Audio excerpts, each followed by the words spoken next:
बिस्मिल्लाहिर्रहमानिर्रहीम।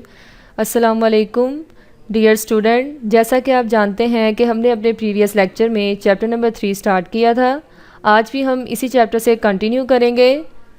आज का जो हमारा टॉपिक है वो है law of conservation of momentum. ये एज अ शॉर्ट और एज अ लॉन्ग क्वेश्चन के लिए बहुत ज़्यादा इम्पॉर्टेंट है। इस पैराग्राफ में से जो डेफिनेशन आती है वो है आइसोलेटेड सिस्टम की। ये शॉर्ट क्वेश्चन में किस तरह से पूछी जाती है, डिफाइन आइसोलेटेड सिस्टम या व्हाट इज़ आइसोलेटेड सिस्टम, और ये यहाँ तक कंप्लीट करेंगे। लॉ ऑफ कंजर्वेशन की जो स्टेटमेंट है वो किस तरह से पूछी जाती है, state law of conservation of momentum. ये स्टार्ट करेंगे, the momentum of an isolated system of two और more than two interacting bodies remains constant. यहाँ तक इसे कंप्लीट करेंगे। नेक्स्ट पैराग्राफ में एग्जाम्पल है law of conservation of momentum की, ये यहाँ तक कंप्लीट करेंगे। इस लॉन्ग क्वेश्चन के साथ फिगर भी ज़रूरी है बनाना। नेक्स्ट पैराग्राफ से इसकी एक्सप्लेनेशन स्टार्ट करेंगे। कंसीडर एन आइसोलेटेड सिस्टम, इसकी एक्सप्लेनेशन स्टार्ट करेंगे। कंसीडर एन आइसोलेटेड सिस्टम से लेकर ये पेज भी इसमें कंप्लीट करेंगे।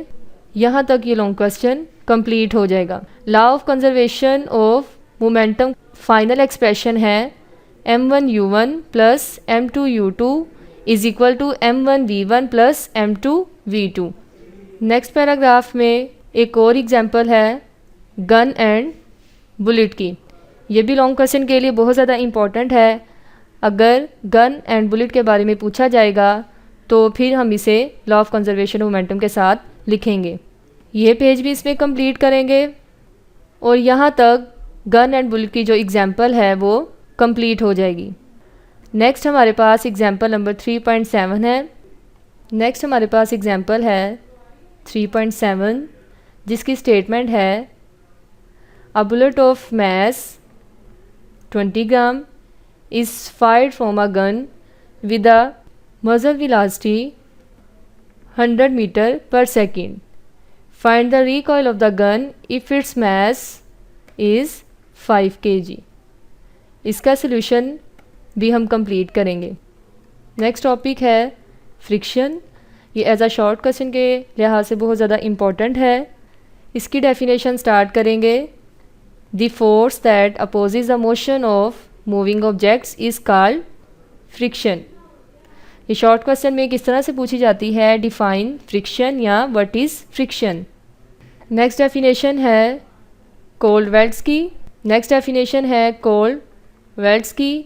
ये स्टार्ट करेंगे the contact points between the two surfaces from a sort of cold welds.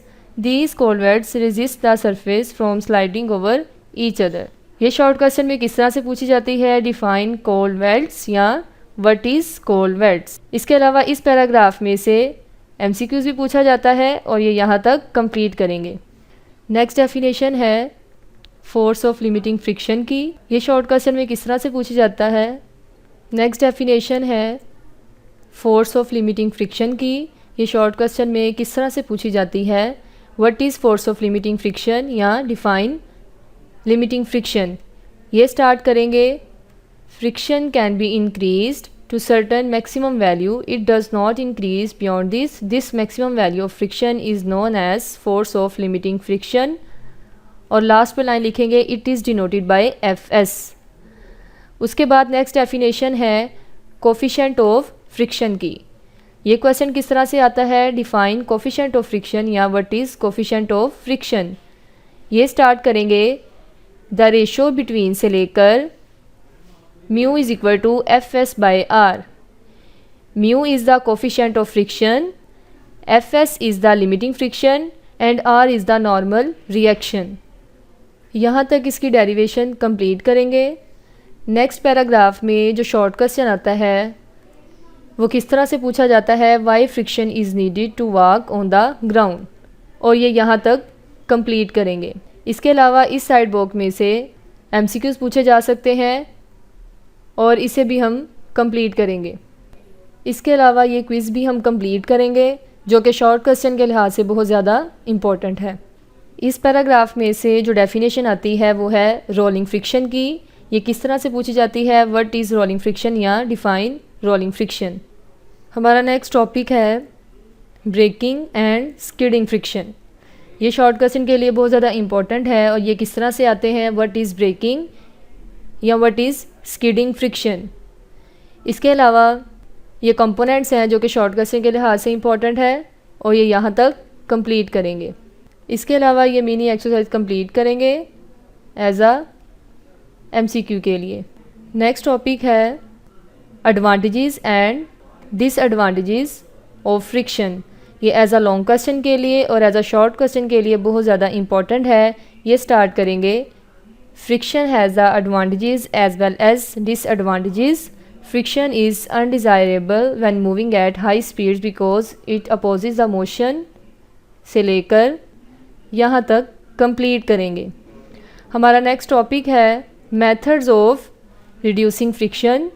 ये एज अ शॉर्ट और एज अ लॉन्ग क्वेश्चन के लिए बहुत ज़्यादा इंपॉर्टेंट है। एज अ लॉन्ग क्वेश्चन के लिए किस तरह से पूछा जा सकता है, right methods of reducing friction, और एज अ शॉर्ट क्वेश्चन के लिए किस तरह से पूछा जा सकता है, राइट एनी 2 या 3 मेथड्स ऑफ रिड्यूसिंग फ्रिक्शन, और ये यहाँ तक कंप्लीट करेंगे।